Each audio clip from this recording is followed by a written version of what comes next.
We are ready now to talk to our guest today, Seamus Bruner, Director of Research at the Government Accountability Institute. Thank you so much for joining me. As I said earlier before we got cut off, lots of theories going around, but a lot of folks are finding it hard to believe that this guy achieved such a gruesome, terrible assassination and did it all on his own.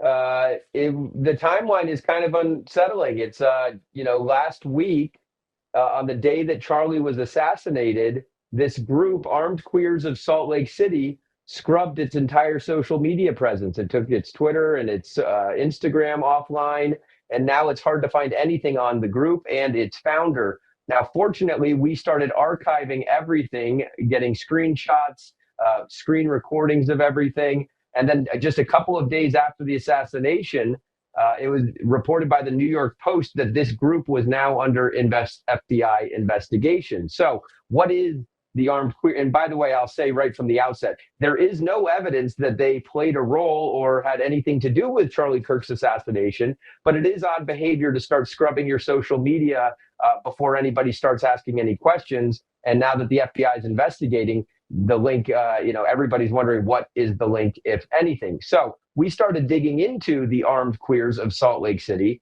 and found that separate and apart from the Charlie Kirk assassination, this group is very sketchy, deserves to be investigated. It traveled to Cuba down to get revolutionary Marxist training from a group that is backed by Neville Roy Singham, who we've known. Peter Schweizer covered him in his book BloodMoney a couple of years back. Neville Roy Singham lives in Shanghai. He's very close with the CCP, and he has been fomenting unrest in our country in a number of ways, from the BLM riots 5 years ago to the more recent anti-ICE riots out in Los Angeles.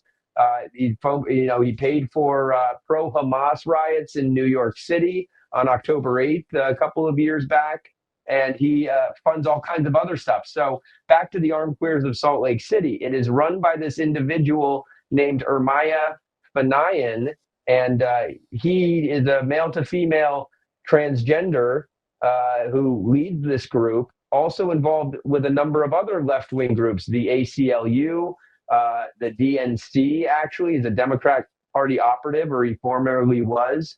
He also was involved with this group, the Utah Global Diplomacy Project. That group just got its funding yanked because of its association with this individual. So, still unclear if they have anything to do with the Charlie Kirk assassination, but separate from that, they totally need to be investigated for their revolutionary activities.